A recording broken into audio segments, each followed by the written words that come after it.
Hello बच्चों, आज हम देखने वाले हैं क्लास 10th एक्सरसाइज 6.1, जिसमें पहला क्वेश्चन दिया गया है सभी वृत्त होते हैं सर्वांग सम या फिर समरूप। तो सभी वृत्त कैसे होते हैं?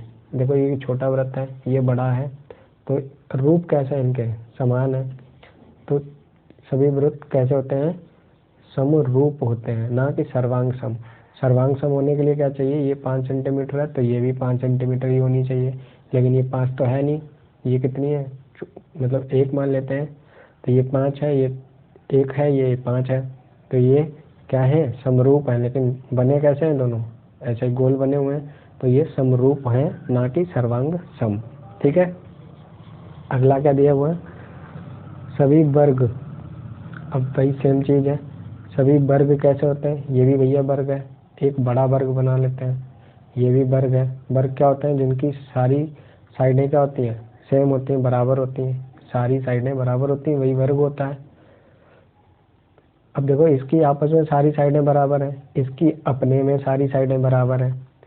जैसे मान लेते हैं ये साइड है यहाँ से यहाँ तक की 8, यहाँ से यहाँ तक है 2, लेकिन ये है कैसे? समरूप है, तो ये भी क्या हो जाएगा? समरूप। सर्वांग सम होने के लिए क्या चाहिए? 8 की है तो 8 ही इसकी भी होनी चाहिए, तब सर्वांग सम होगा।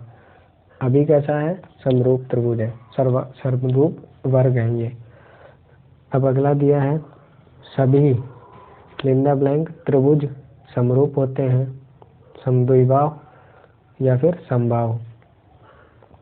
अब सभी त्रिभुज बता रहा है, अब सभी त्रिभुज समबाहु होंगे, यानी सारी बाहें बराबर, यानी इक्विलेटरल ट्रायंगल होगा, तभी तो ये बराबर बराबर होगा। ये भी देखो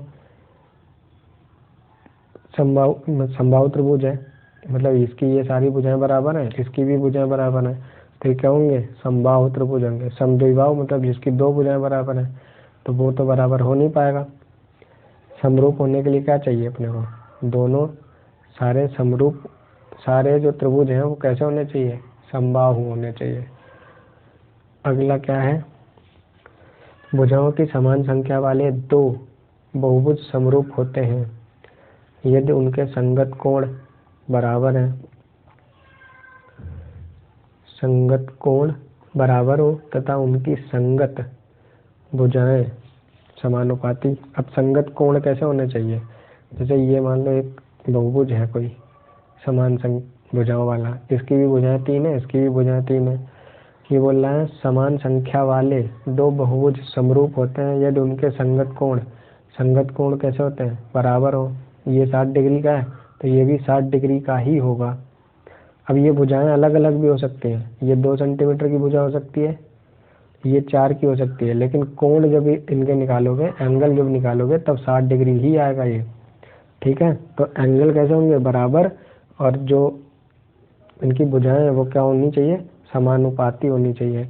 जैसे ये 2 है, ये 4 है, ये 1 ले सकते हो, ये 3 ले सकते हो। ठीक है, मतलब वो किसी में भी साइड है तुम कैसे ही ले सकते हो, लेकिन एंगल क्या होने चाहिए? बराबर होने चाहिए। तो क्या लिखेंगे हमें? पहले वाले में संगत कोण बराबर होने चाहिए तथा संगत भुजाएं कैसी होनी चाहिए? समानुपाती होनी चाहिए। अब मान लेते हैं इसी में कोई तीसरा दिया गया है, तो इसका भी एंगल 60 आएगा, तो ये 2 4 ये फिर 6 आना चाहिए, समानुपाती। अनुपात देखो इसका 1:2 अनुपात, सबका अनुपात बराबर बराबर चल रहा है। ठीक है, तो वो समानुपाती होनी चाहिए। तो क्या लिख देंगे इसमें हम? पहले संगत कोण कैसे होने चाहिए? बराबर, जबकि संगत भुजा कैसी होनी चाहिए? समानुपाती होनी चाहिए, अनुपात समान होना चाहिए। अगला क्वेश्चन दिया गया अपने को, ये तो पहला क्वेश्चन था उसके पार्ट से।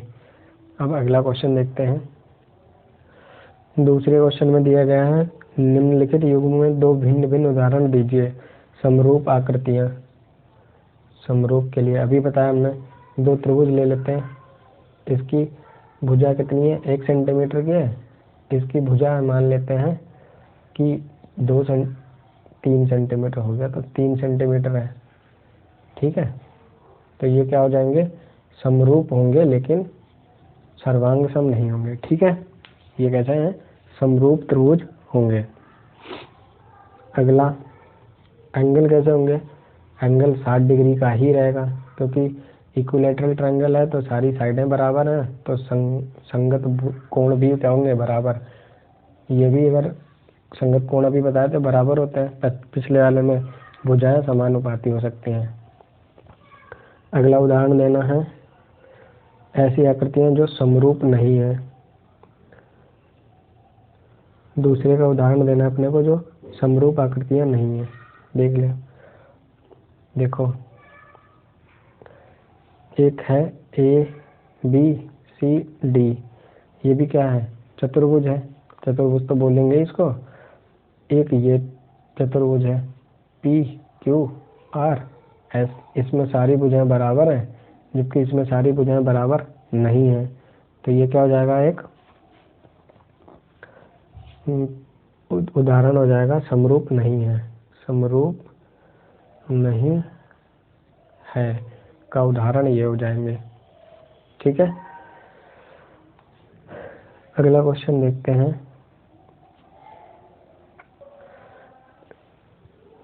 निम्नलिखित चतुर्भुज समरूप है या नहीं, हमें बताना है कि ये चतुर्भुज जो बना गया है ये समरूप है या नहीं है। ये 1.5 सेंटीमीटर दिया है, ये भी 1.5 और 1.5, ये P Q R S 1.5 centimetre की इसकी साइड दी गई है, और दूसरा साथ ही दिया गया अपने को एक स्क्वायर,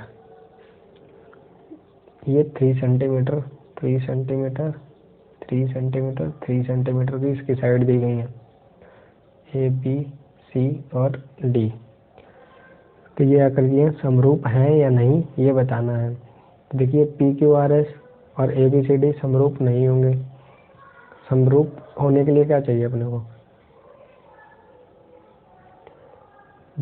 जो भुजाएं हैं उनका अनुपात कैसा होना चाहिए, भुजाएं समानुपात में होनी चाहिए। यानी ये 1.5 में है, ये 3 में है, तो अनुपात तो सही है, लेकिन इनके कोण जो हैं वो अलग अलग आ रहे हैं। देखिए ये इसका एंगल आएगा वो 90 डिग्री का होगा। अब ये समानांतर चतुर्भुज बना है, इसके संगत कोण जो होते हैं वो 180 डिग्री के होते हैं, इसमें सारे ही एंगल ये 90 डिग्री के होते हैं, तो ये समरूप नहीं होगा। क्यों नहीं होगा, क्योंकि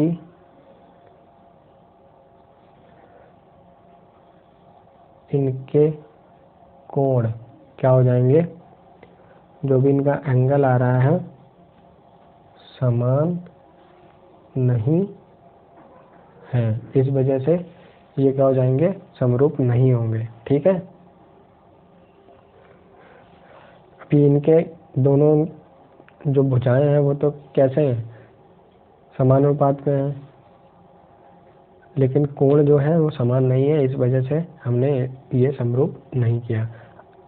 अगर ये भी स्क्वायर होता इस तरीके से 1.5 1.5 1.5 1.5 और ये 3 का चल रहा था, 3 का, देखिए अनुपात सेम है, ये भी 90 डिग्री का एंगल बन रहा है, इधर भी 90 डिग्री एंगल बन रहा है। अब यहाँ पर देखिए कोण और भुजा दोनों क्या हैं, दोनों समान अनुपात में है, इसलिए ये क्या हो जाएंगे, अब ये समरूप हो जाएंगे। अगर ये दोनों ही कोण और भुजा दोनों समान है तब